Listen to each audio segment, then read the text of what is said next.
Welcome back. A number of celebrities decided that their vacation is going to be marvelous when they are in Egypt. And on top of the list is Pep Guardiola, the Spanish coach who had such a wonderful season with Man City, winning the UEFA Champions League in addition to the domestic titles. To shed more light on Guardiola's visit to Egypt and the significance of this visit, we are very much delighted to have with us via phone Mr. Yehya Abdul, our tourism expert. Thank you very much for being with us, sir. Thank you, Ms. Nami. And starting immediately with the significance of this visit and the choice of Pep Guardiola. Well, he was seen that much happy, whether in front of the pyramids, and he had on his official social media accounts expressing happiness, visiting the pyramids, visiting the Museum of Civilization, and now he is in Luxor as we speak. How do you see this, sir? Really, we are so fortunate this month because Mr. Guardiola, like the technical and executive director of the Manchester City Sporting Club, has won, like 3 great citations and trophies, like the Premier League and then the Cup and then the European Cup as well. And he has been voted, like top, trainer and coach of the year for the whole world. So he really said that, he wants his children, like to be, like to have an award like him, and he escorted them to Egypt because he mentioned that it was his dream since childhood, and that's why last Friday he flew to Cairo, as you already mentioned, to the Great Pyramids, like Necropolis, and then visited the Al-Fustat Museum for Civilization.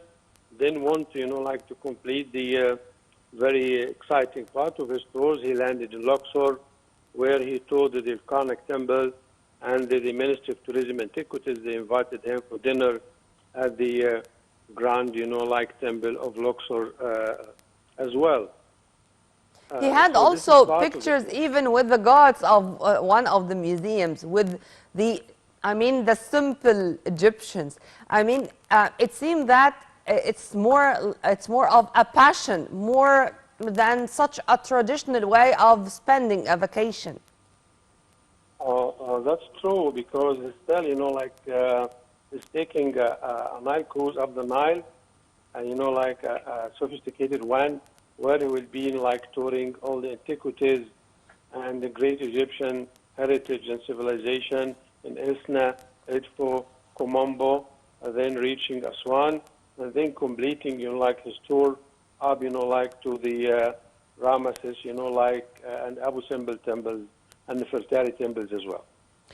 This means that this is what we call free propaganda for Egypt. And when it comes to Spain, Spain is one of the most important tourism countries worldwide. To have a Spanish celebrity like Guardiola speaking like that about Egypt and saying that it was one of his dreams to spend a vacation in Egypt, this is something which we should really put into consideration, and as you've kindly mentioned, fortunate to have.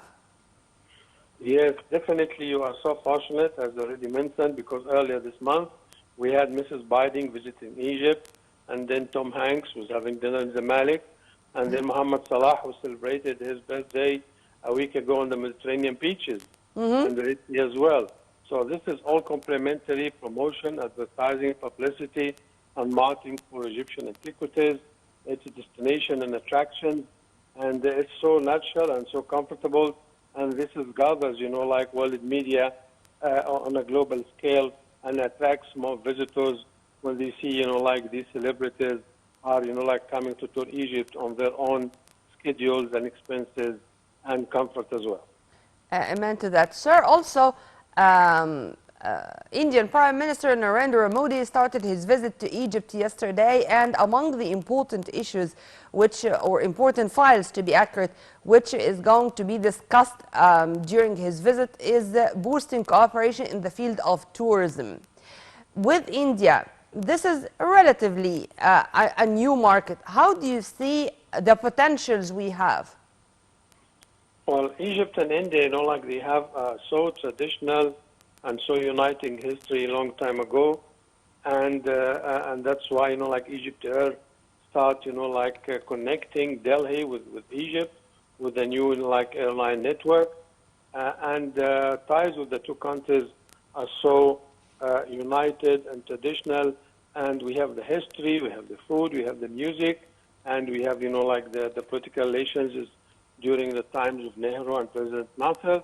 So and then Shauqi and the Rabindranath Tagore, the great Indian poet as well.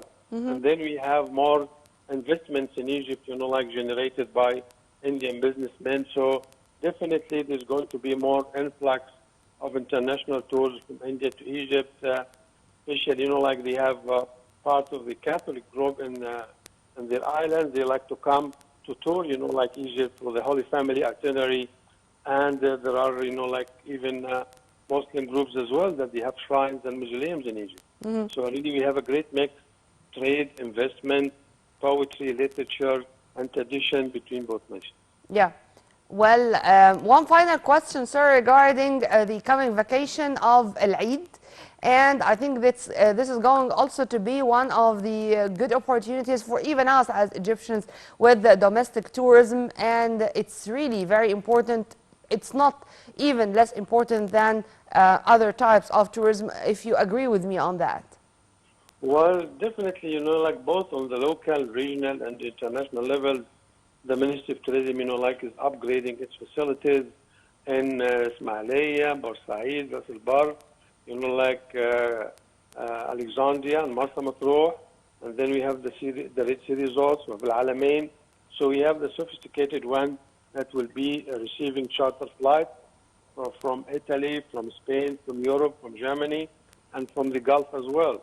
We're a large number of our family and friends in the Gulf.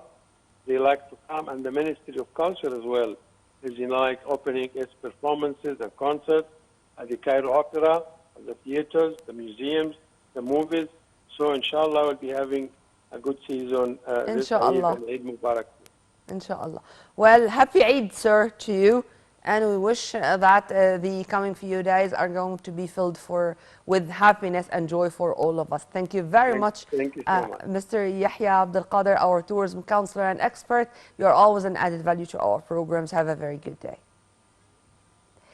Well, by this we come to the end of this episode of our breakfast show. Stay tuned on Nile TV International always for more updates, and for more details please log on to www.nileinternational.net. Many thanks for watching. With all my love, this was Nurmina Abdurrahman.